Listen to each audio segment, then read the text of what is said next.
नमस्कार दोस्तों, Byju's government exam prep में आपका स्वागत है।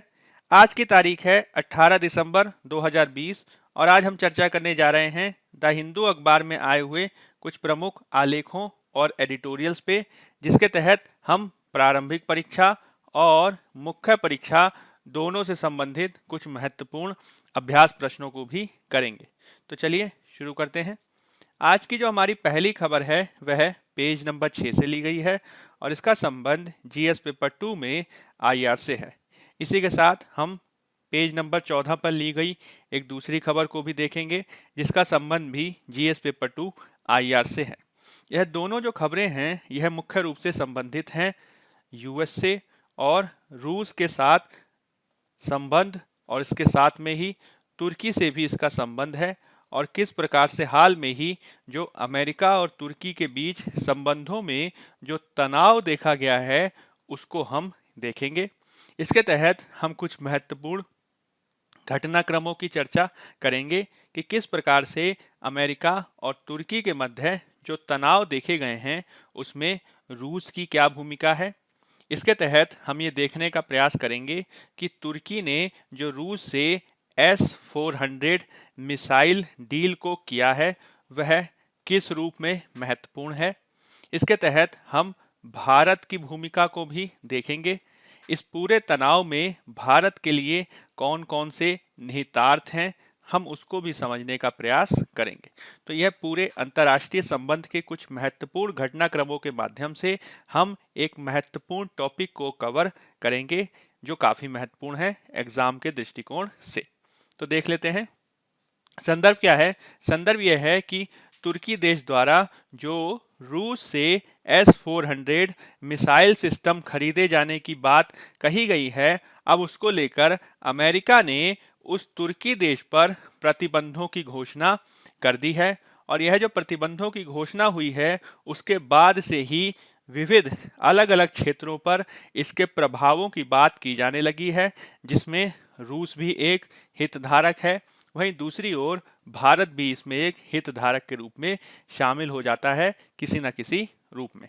तो अमेरिका ने इसके संदर्भ में 2017 में उन्होंने एक कानून बनाया था जिसका नाम है काटसा अधिनियम, countering American adversaries through sanctions act. इसके माध्यम से ही उन्होंने अब तुर्की पर प्रतिबंध लगाए हैं। यह जो मुख्य रूप से कानून है इसके तहत जो अमेरिका के विरोधी होते हैं जैसे कि रूस आदि, उनसे कोई भी यदि व्यापारिक सैन्य समझौता आदि करता है तो इसके किए जाने की स्थिति में प्रतिबंध लगाए जाने का प्रावधान किया गया है। और इसी के तहत चूंकि तुर्की ने रूस से S-400 मिसाइल सिस्टम को खरीदा है तो इसी के लिए अब उस पर प्रतिबंध लगा दिए गए हैं। हालांकि तुर्की ने इसके संदर्भ में काफी विरोध किया है और उन्होंने भी इसके संदर्भ में अपने मत को रखा है। अगर हम बात करें काटसा की, तो काटसा को जैसे कि इसका फुल फॉर्म देखें तो इसका फुल फॉर्म होता है countering American adversaries through sanctions act. Hindi में से कहेंगे अमेरिका द्वारा प्रतिद्वंदियों के विरोध के लिए बनाए गए दंडात्मक अधिनियम। यह जो कानून है इसको 2017 में अधिनियमित किया गया था और यह जनवरी 2018 से लागू है।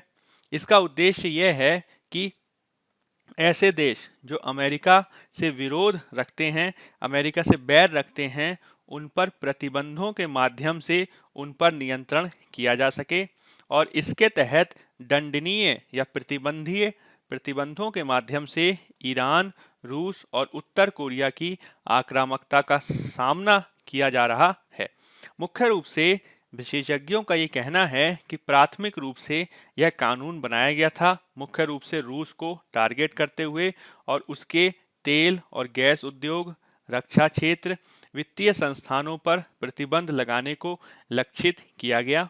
यह जो अधिनियम है अमेरिकी राष्ट्रपति को यह अधिकार देता है कि वह अगर कोई अमेरिका के प्रतिद्वंदियों से किसी प्रकार का व्यापार आदि करता है तो उस व्यापार करने वाले देश पर भांति भांति के प्रतिबंध लगाए जा सकते हैं।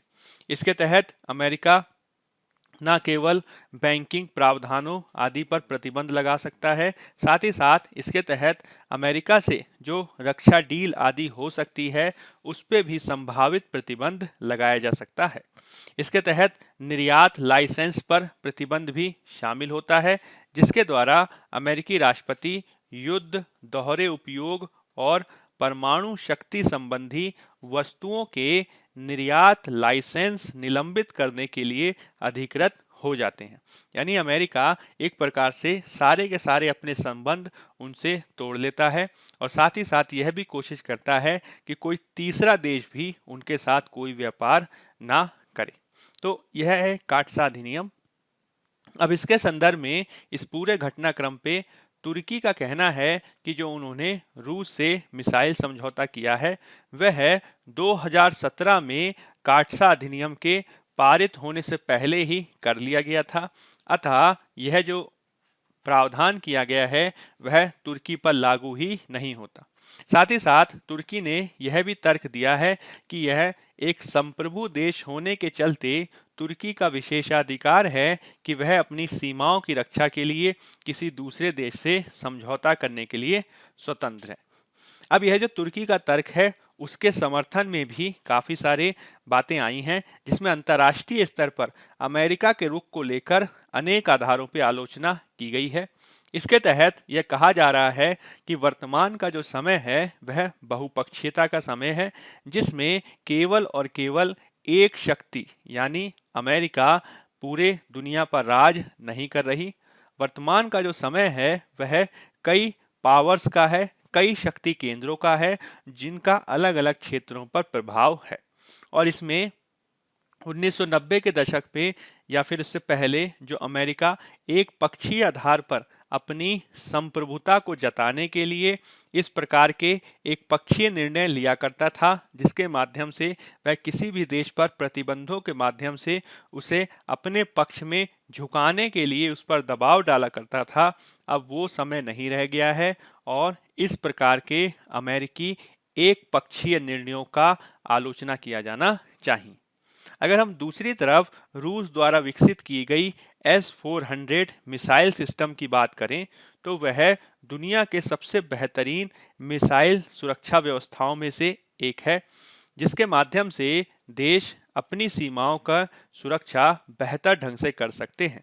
यही कारण है कि बहुत सारे देश जैसे कि भारत, चीन और तुर्की इन्होंने रूस से इस सिस्टम को खरीदे जाने की बात की है।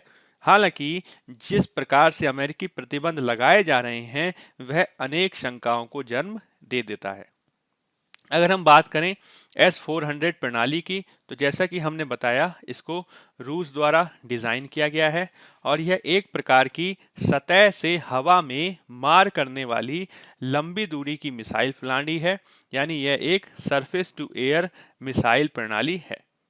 यह जो है 30 किलोमीटर की ऊंचाई और 400 किलोमीटर की सीमा के भीतर विमानों, यूएवीज, बैलिस्टिक और क्रूज मिसाइलों सहित सभी प्रकार के हवाई लक्ष्यों को भेद सकने में सक्षम है और इसी के चलते इसे दुनिया की सबसे शक्तिशाली और अत्याधुनिक मिसाइल रक्षा प्रणाली कहा जाता है। अनेक मामलों में यह अमेरिका द्वारा विकसित की गई एक अन्य मिसाइल रक्षा प्रणाली थार्ड से भी अत्यंत उन्नत है, जिसका फुल फॉर्म है terminal high altitude area defence system और यह एक ही समय में 100 हवाई लक्ष्यों को ट्रैक कर सकती है और 6 लक्ष्यों को एक साथ भेद सकती है।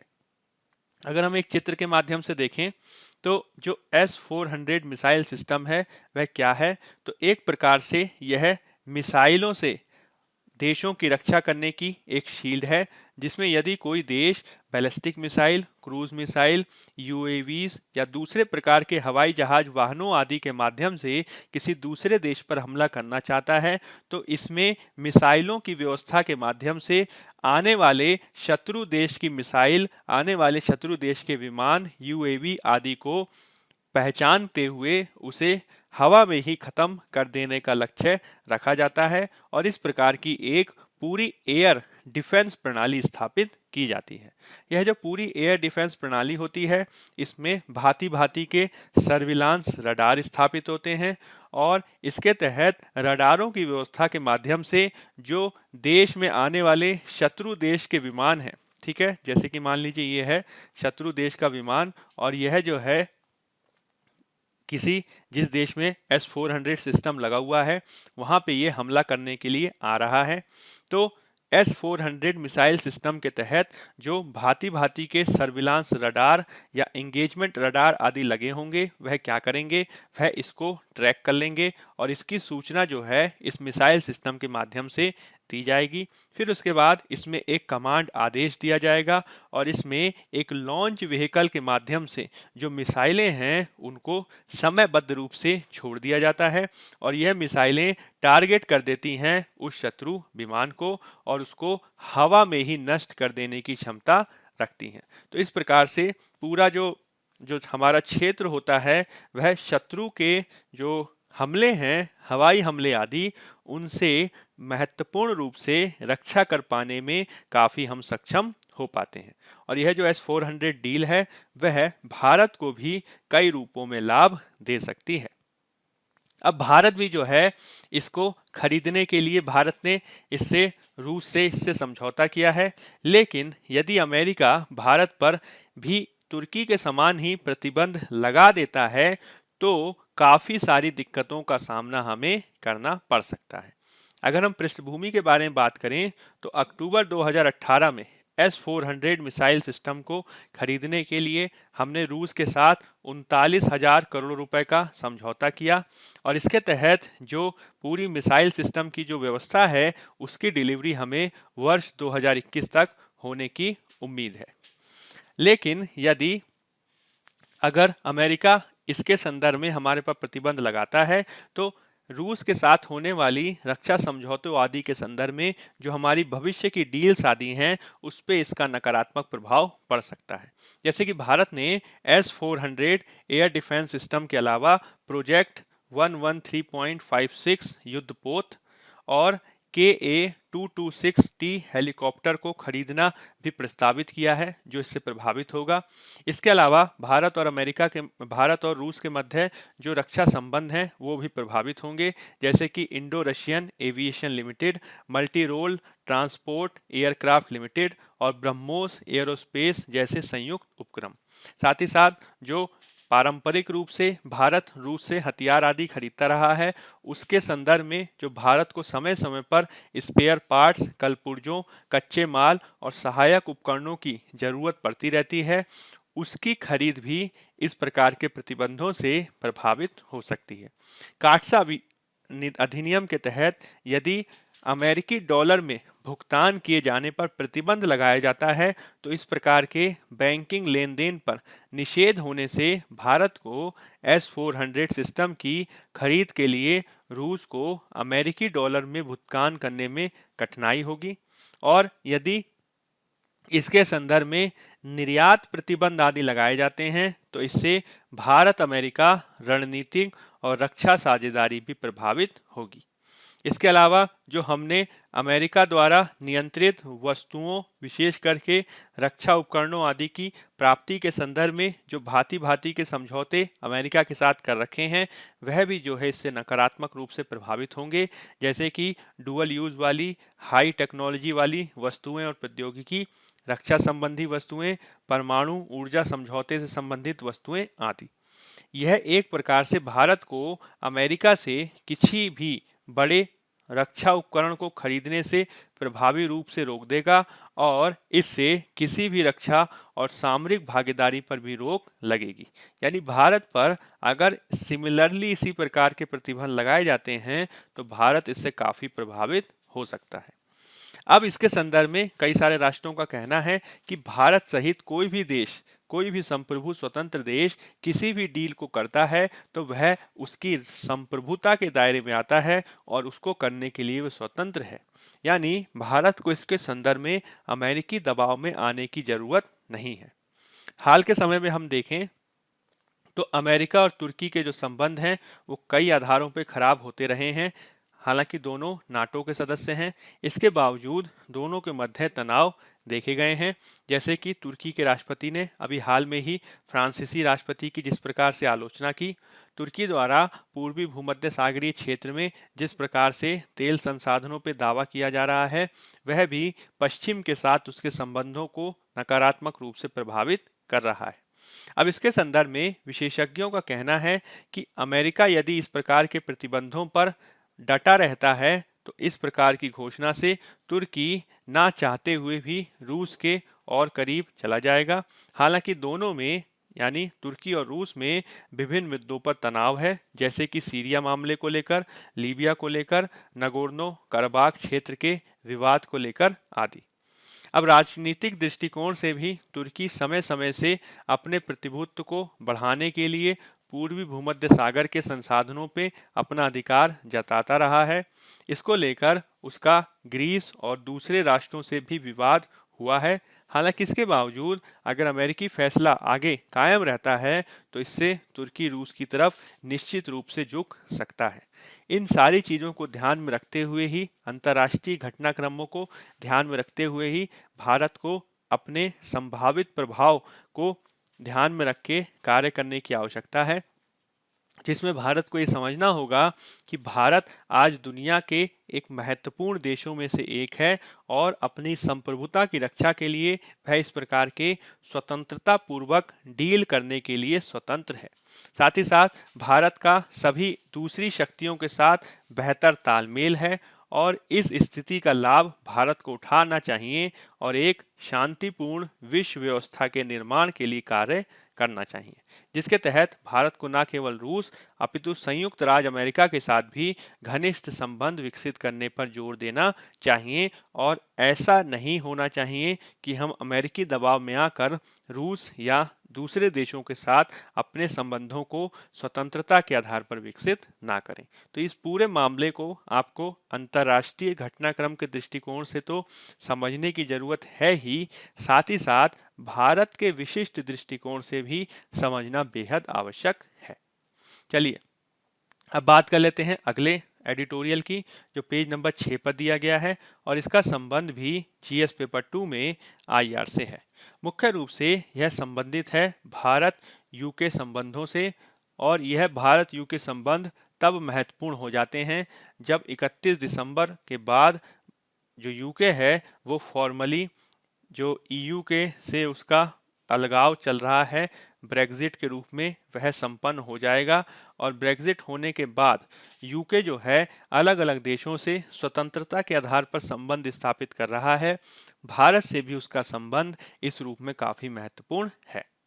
संदर्भ क्या है? तो संदर्भ मैंने आपको बताया कि अभी हाल में ही ब्रिटिश विदेश सचिव डोमिनिक राब की भारत यात्रा देखी गई है और 31 दिसंबर को पूर्ण होने वाले ब्रेग्जिट समझौते के बाद ब्रिटेन द्वारा दूसरे देशों से संबंध बनाए जाने की पृष्ठभूमि में ये काफ़ी महत्वपूर्ण हो जाता है। अगर हम बात करें ब्रेग्जिट की, तो ब्रेग्जिट का मतलब होता है ब्रिटेन का यूरोपियन यूनियन से एग्जिट, इसी को कहा जाता है Britain exit of European union. इसको जो है ब्रेग्जिट के शॉर्ट फॉर्म से कहा जाता है। भारत के संदर्भ में बात करने से पूर्व हमें ये देखना होगा कि किस प्रकार से ब्रिटेन जो है धीरे धीरे यूरोपियन यूनियन से बाहर निकल रहा है।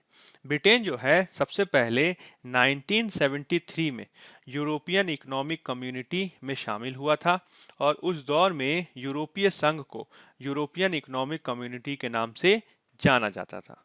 ईयू में शामिल होने के कुछ ही वर्षों में ब्रिटेन के कुछ नेताओं ने इसका विरोध करना शुरू कर दिया और यह मांग की कि जनमत संग्रह के माध्यम से यह तय किया जाए कि ब्रिटेन यूरोपियन यूनियन में रहेगा अथवा नहीं। अगले 30 साल तक तो इसके संदर्भ में कोई महत्वपूर्ण विकास नहीं देखा गया। हालांकि 2010 के अंतर्राष्ट्रीय परिदृश्यों में इसके संदर्भ में जनमत संग्रह की मांग तेज होने लगी। इसी के तहत जो ब्रिटेन की कंजर्वेटिव पार्टी थी उसने 2010 और 2015 के बीच सत्ता में रहते हुए यह चुनावी वादा किया कि यदि कंजर्वेटिव पार्टी फिर से सत्ता में आएगी तो वह सबसे पहले जनमत संग्रह करवा के यह निर्धारित करेगी कि ब्रिटेन को यूरोपियन संघ में रहना है या नहीं। अब जब कंजर्वेटिव पार्टी चुनाव जीत गई तो डेविड कैमरून पर वादा पूरा करने का दबाव बढ़ा और जून 2016 में ब्रिटेन में जनमत संग्रह किया गया। इसके संदर्भ में 52% लोगों ने ब्रेग्जिट के पक्ष में मतदान किया, जबकि 48% लोगों ने इसके विपक्ष में मतदान किया और इस प्रकार से ब्रेग्जिट के लिए रास्ता साफ हो गया। हालांकि 2016 से लेकर अब तक इसके संदर्भ में प्रक्रिया जारी है और यह उम्मीद की जा रही है कि फॉर्मली 31 दिसंबर 2020 तक ब्रिटेन जो है वह यूरोपियन यूनियन को छोड़ देगा। अब ब्रिटेन जब यूरोपीय संघ से बाहर हो जाएगा, उसके बाद से ही ब्रिटेन दुनिया के दूसरे राष्ट्रों के साथ स्वतंत्र आधार पर अपने संबंधों को स्थापित करने का प्रयास कर रहा है और इसके तहत भारत के साथ संबंध भी महत्वपूर्ण है। इसी के तहत भारतीय प्रधानमंत्री ने ब्रिटिश प्रधानमंत्री को यह कहा है कि वह 26 जनवरी को मुख्य अतिथि बने और इसके लिए उन्होंने सहमति भी दे दी है। इसके अलावा जो ब्रिटिश प्रधानमंत्री हैं, उन्होंने भारतीय प्रधानमंत्री को G7 में भागीदारी के लिए बुलावा भी दिया है और साथ ही अगले वर्ष होने वाले जलवायु परिवर्तन सम्मेलन में भी भागीदारी के लिए बुलाया है। अब कोविड-19 के पश्चात भारत में आने वाले वह पहले राष्ट्राध्यक्ष होंगे। साथ ही साथ ब्रिटेन भी जब ब्रेग्जिट से बाहर निकल जाएगा तो यह पहली उनकी यात्रा होगी जो भारत और यूके के बेहतर संबंधों को दर्शाती है। अब इसके तहत जो अभी हाल में ही विदेश मंत्री की यात्रा हुई है, उसके माध्यम से दोनों देश संबंधों को बढ़ावा देने के लिए एक 10 वर्षीय रोड मैप को तैयार किए हैं। इसके तहत 2004 में जो भारत यूके स्ट्रेटेजिक पार्टनरशिप की गई थी, उसको एक समग्र वार्ता भागीदारी के रूप में बदलने का लक्ष्य रखा गया है। इसके तहत मुख्य रूप से सैन्य सहयोग बढ़ाने, इंडो पैसिफिक क्षेत्र में सहयोग को बढ़ाने, आतंकवाद निवारण और जलवायु परिवर्तन से लड़ने के लिए कार्य किए जाने की बात की गई है। और जिस प्रकार से ब्रिटेन संयुक्त आधार पर, स्वतंत्र आधार पर अनेक राष्ट्रों से मुक्त व्यापार समझौता कर रहा है, उसके संदर्भ में भारत से समझौता भी महत्वपूर्ण है। इसके तहत ब्रिटेन ने 20 से ज़्यादा व्यापारिक समझौते पर बातचीत की है, जिसमें अमेरिका, जापान, वियतनाम आदि शामिल हैं और सिमिलरली ब्रिटेन भारत से भी मुक्त व्यापार समझौता किए जाने के संदर्भ में काफ़ी रुचि रखता है। अब इसके तहत जो कोरोना वायरस है उससे लड़ने के संदर्भ में भी सहयोग को बढ़ावा दिया जा रहा है, जिसमें भारत के पुणे स्थित सीरम इंस्टीट्यूट ऑफ इंडिया द्वारा ऑक्सफोर्ड एस्ट्राजेनेका वैक्सीन को भारत में निर्मित और वितरित किए जाने पर सहयोग किया जाएगा। आगे चलकर उसे WHO और दूसरी अंतर्राष्ट्रीय संस्थाओं के कोवैक्स प्रोजेक्ट के तहत दूसरे विकासशील देशों में भी वितरित किया जाएगा। अब इसके संदर्भ में हमें देखना होगा कि ब्रिटेन से जो हमारे संबंध हैं, उसमें ब्रिटेन चूंकि पिछले 5 सालों में ब्रेग्जिट में ही अधिक संलग्न था, इसके चलते भारत यूके के संबंध ज़्यादा महत्वपूर्ण रूप से विकसित ना हुए। उसके बाद जो है लगातार ब्रिटेन ये प्रयास कर रहा है कि हमारा जो संबंध है, ब्रिटेन का भारत का संबंध, वो बेहतर हो सके। हालांकि इसके बावजूद जो है दोनों देशों के मध्य संबंध ज़्यादा बेहतर नहीं हो पाए हैं। इसके तहत होता यह है कि कई बार जो कम महत्वपूर्ण मुद्दे होते हैं वह जो हैं उठ जाते हैं, जो संबंधों को तनावपूर्ण बना देते हैं, जैसे कि वीज़ा संबंधी मुद्दे, ब्रिटेन में निर्वासित भगोड़े भारतीय बिजनेसमैन का मुद्दा आदि। हाल के समय में बहुत सारे भारत विशिष्ट मुद्दों के आधार पर भी दोनों देशों के संबंध तनावपूर्ण देखे गए हैं, जैसे कि ब्रिटेन के नेता समय समय पर अनुच्छेद 370 जम्मू कश्मीर मामले पर टिप्पणी करते हैं। उनके द्वारा नागरिकता संशोधन अधिनियम और किसान के विरोधों पर भी टिप्पणी की जाती रही है और इसका जब नई दिल्ली द्वारा तीव्र प्रतिक्रिया की जाती है तो दोनों देशों के बीच तनाव और बढ़ जाता है। इसके साथ ही ऐतिहासिक रूप से भी दोनों देशों के द्विपक्षीय संबंधों को प्रभावित करने वाले दूसरे और मुद्दे भी हैं जिन्हें संबोधित किए जाने की जरूरत है, जैसे कि ब्रिटेन में बड़ी संख्या में भारतीय प्रवासी रहते हैं और इन्होंने चूंकि अपने ऊपर पड़ने वाले नकारात्मक प्रभावों के चलते ब्रेग्जिट के खिलाफ मतदान किया था, तो इसके चलते प्रवासी भारतीयों पर ब्रेग्जिट होने से नकारात्मक प्रभाव पड़ सकता है, क्योंकि ब्रिटेन में काम करने वाले ज़्यादातर भारतीय आईटी पेशेवर हैं और अगर ब्रेग्जिट हुआ उसके बाद ब्रिटेन जब अधिक संख्या में ब्रिटिश पेशेवरों की नियुक्ति करेगा तो इससे भारतीय पेशेवरों को प्रतिस्पर्धा का सामना करना पड़ेगा। साथ ही साथ यूरोपीय संघ से बाहर निकलने के बाद जो भारत के साथ मुक्त व्यापार समझौते का पालन होना है वह ब्रिटेन के लिए कोई ज़रूरी नहीं है प्राथमिकता में रहे। ब्रिटेन जो है दूसरे देशों के साथ भी इसी प्रकार के समझौते कर रहा है और इससे जो है जो व्यापार की संभावनाएं रही हैं भारत की यूरोपियन यूनियन सहित ब्रिटेन के साथ वह नकारात्मक रूप से प्रभावित होंगी, क्योंकि अब ब्रिटेन जो है उनके साथ भारत को अलग से लक्षित होकर कार्य करना होगा। साथ ही साथ इसका भारत यूरोपीय संबंधों पर भी प्रभाव पड़ेगा, जिसमें भारत यूरोपीय संघ के मध्य 72.5 बिलियन यूरो का व्यापार है और इसमें 19.4 बिलियन यूरो का व्यापार तो अकेले ब्रिटेन के साथ ही है। और यदि ब्रिटेन यूरोपीय संघ से बाहर हो जाना है तो उसके बाद व्यापार का एक बड़ा भाग निश्चित रूप से प्रभावित होगा। यह जो ब्रेग्जिट है वह भारत और यूरोपीय संघ की रणनीतिक साझेदारी के लिए भी एक चुनौती होगी और भारत को ब्रिटेन के बिना यूरोपीय संघ के साथ अपने संबंधों को प्रबंधित करने की आवश्यकता होगी। यानी अब भारत की जो नीति हो जाएगी वो दो तरफा हो जाएगी। एक तरफ तो वो ईयू के साथ अपने संबंध बनाए, दूसरी तरफ यूके के साथ संबंध बनाए। पहले होता क्या था कि मात्र ईयू के साथ संबंध बनाने से यूके के साथ भी हमारे संबंध बेहतर हो जाते थे। ठीक है।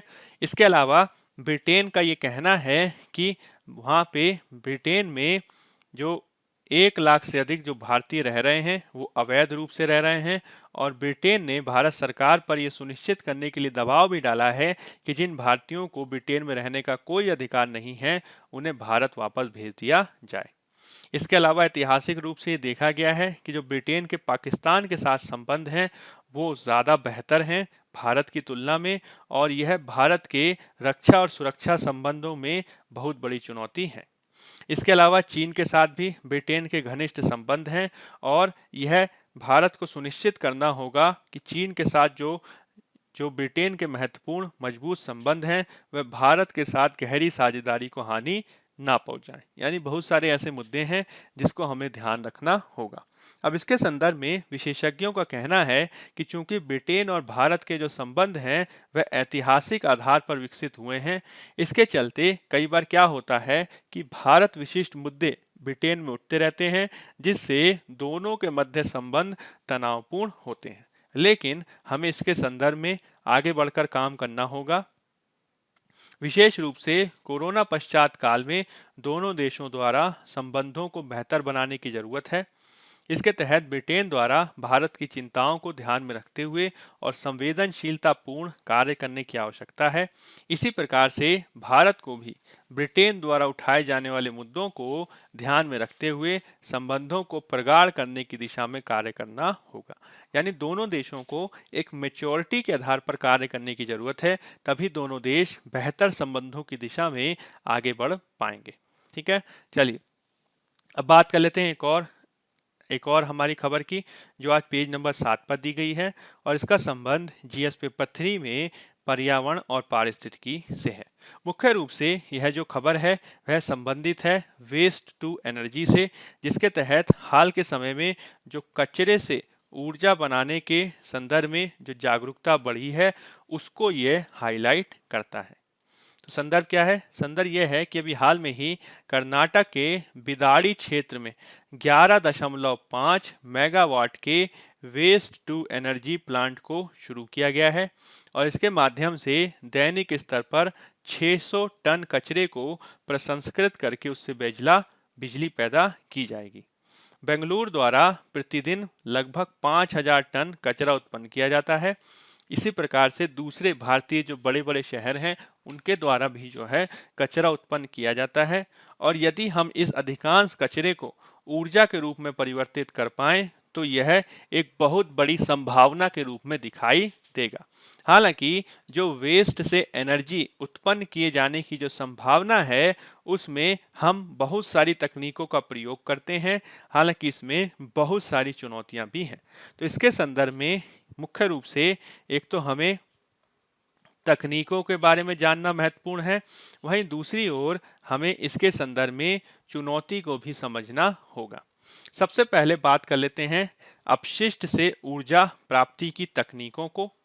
इसमें सबसे महत्वपूर्ण तकनीक है उसे कहते हैं इंसिनरेशन यानी भस्मीकरण। इस तकनीक में ईंधन के रूप में जो नगरपालिका ठोस अपशिष्ट है उसका प्रयोग किया जाता है और इसके माध्यम से उससे कार्बन डाइऑक्साइड और ऊष्मा उत्पन्न की जाती है।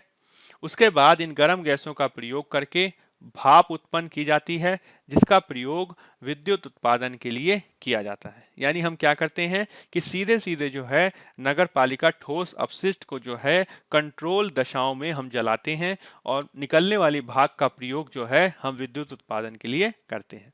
दूसरी तकनीक है उसे कहते हैं गैसिफिकेशन या गैसीकरण।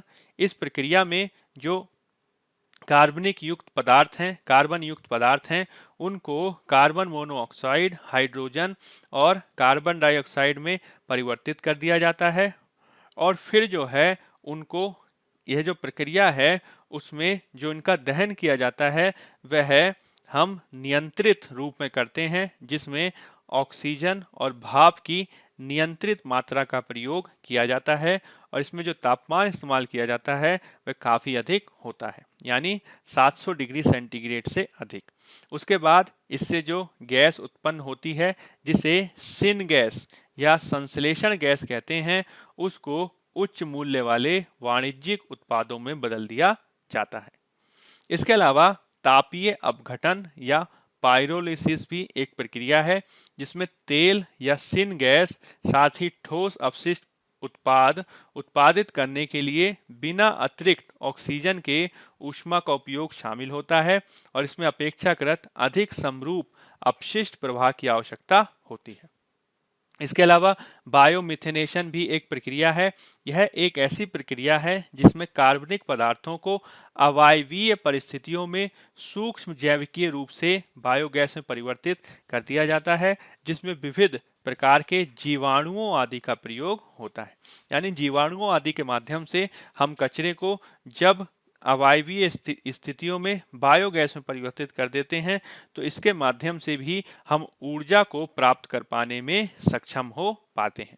यानी हम कचरे को प्राप्त कर सकते हैं, या तो हम उसको जला दें, नगरपालिका ठोस अपशिष्ट को जला के हम कार्बन डाइऑक्साइड ऊष्मा उत्पन्न करें और इसका प्रयोग जो है भाप उत्पन्न करने के लिए करें जिसको आगे विद्युत उत्पादन के रूप में किया जाए, या फिर जो है हम क्या करें कि carbon monoxide, hydrogen, carbon dioxide को प्राप्त करने के लिए हम कार्बनिक पदार्थों को जो है नियंत्रित रूप में दहन करें उच्च तापमान पर, जिससे गैसीकरण द्वारा जो उत्पादित सिन गैस होती है उसको हम उच्च मूल्य वाले वाणिज्यिक उत्पादों में परिवर्तित कर लेते हैं।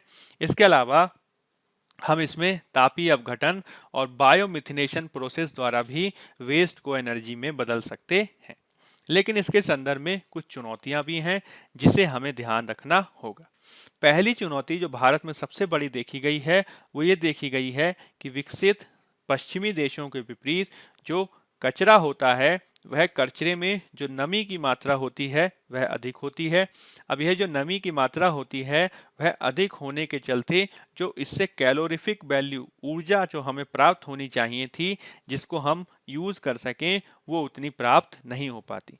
इसका सबसे बड़ा कारण यह है कि भारत में जो नगर पालिका अपशिष्ट है वह स्रोत पर, ठीक है, सोर्स पर सेग्रीगेट नहीं हो पाता, उचित रीति से उसका पृथकीकरण नहीं हो पाता, जिसके चलते जो कचरा प्राप्त होता है वह गीला होता है। इसमें विविध प्रकार की अन्य अपशिष्ट सामग्रियां विद्यमान रहती हैं जिससे यह नमी की अधिकता के चलते इसमें जो ऊर्जा की जो मात्रा प्राप्त होती है वह काफ़ी कम प्राप्त होती है। दूसरा, जब हम इसे जलाते हैं तो जलाने से एक तो इसमें विषयुक्त जो हैं वह धातुएं निकल सकती हैं, धातु मल स्लैग निकल सकता है, और साथ ही साथ इससे विविध प्रकार की जो विषाक्त गैसें हैं उनका भी जो है उत्सर्जन हो सकता है। इसमें विविध प्रकार की भारी धातुएं और विविध प्रकार के गैसीय प्रदूषक भी निकलने का खतरा बना रहता है, जो भूमिगत जल को प्रदूषित कर सकता है। इसके अलावा इससे जो हम बिजली पैदा करते हैं वह पारंपरिक ऊर्जा स्रोतों की तुलना में महंगी होती है, जिसके तहत वेस्ट टू एनर्जी प्लांट से प्राप्त होने वाली जो ऊर्जा है वह लगभग 7 रुपए प्रति किलोवाट घंटे की दर से विक्रय की जाती है, जबकि कोयले और सौर संयंत्रों से इसे 3 से 4 रुपए किलोवाट घंटे में ही बेचा जाता है। इसके अलावा जो शहरी स्थानीय निकाय हैं उनको जो है यदि इस प्रकार के प्लांट लगाने हैं तो उनके पास इतना पैसा नहीं रहता कि वो उसे लगा सकें।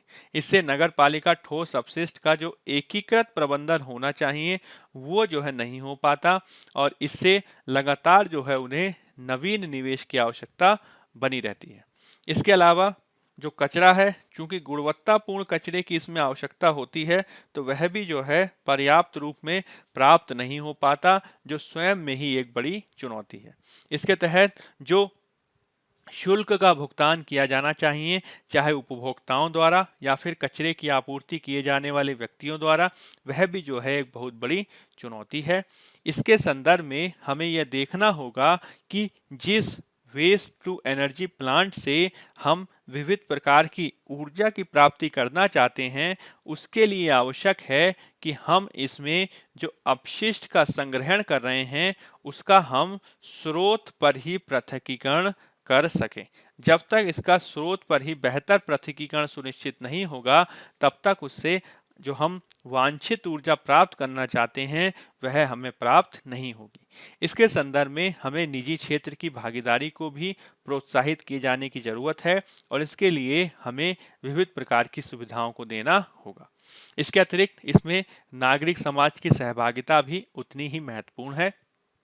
इसी के तहत 5R अवधारणा भी सबसे ज़्यादा महत्वपूर्ण है, जिसके तहत जो हम वेस्ट जनरेट करते हैं उसको हम रिड्यूस कर सकें, कम कर सकें, पुनः प्रयोग कर सकें, रीयूज कर सकें, हम उसे फिर से प्राप्त कर सकें, रिकवर कर सकें, उसका हम पुनः चक्रण रिसाइकिल कर सकें, और उससे हम नवीन चीज़ों का पुनर्निर्माण रीमैन्युफैक्चर कर सकें। यह भी काफ़ी महत्वपूर्ण है। ठीक है, तो वेस्ट टू एनर्जी प्लांट के संदर्भ में ये कुछ बातें हैं जो हमें जानना चाहिए।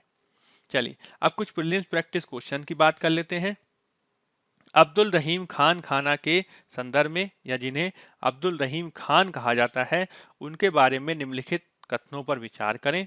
वह मुगल सम्राट अकबर के शासन के दौरान भारत में रहने वाले कवि थे। वह अपने दरबार के 9 महत्वपूर्ण मंत्रियों दीवान में से एक थे, जिन्हें नवरत्न के नाम से भी जाना जाता है। उपरोक्त कथनों में से निम्नलिखित में से कौन सा से कथन सही हैं? केवल एक, केवल दो, दोनों की उपरोक्त में से कोई नहीं। तो अब्दुल रहीम खान के संदर्भ में 1 और 2 दोनों कथन सही हैं, तो उत्तर हो जाएगा हमारा सी, दोनों। ठीक है, तो आज जो है पेज नंबर 4 पे से संबंधित खबर आई है, जिसमें अब्दुल रहीम खान खाना, जिनको पॉपुलरली लोकप्रिय रूप से रहीम के नाम से जाना जाता है, उनका जो मकबरा दिल्ली में अवस्थित है उसे आगा खान ट्रस्ट द्वारा और साथ ही साथ इंटर ग्लोब फाउंडेशन द्वारा फिर से निर्मित किया गया है। फिर से जो है आप कह सकते हैं पुनर्निर्माण करके या फिर से जो है बेहतर बनाया गया है, और इसके संदर्भ में जो है जो इनकी जो जीवन है उस पर प्रकाश डालने का जो है प्रयास किया जा रहा है, जो इसको जो है काफी महत्वपूर्ण बना देता है। नेक्स्ट क्वेश्चन देख लेते हैं। अब्दुल गफ्फार खान के संदर्भ में निम्नलिखित में से कौन सा से कथन सही है? उन्होंने 1929 में खुदाई खिदमतगार आंदोलन की स्थापना की। खान ने भारत के विभाजन का कड़ा विरोध किया। विकल्प बताना है, केवल एक, केवल दो, एक और दो, दोनों की उपरोक्त में कोई नहीं।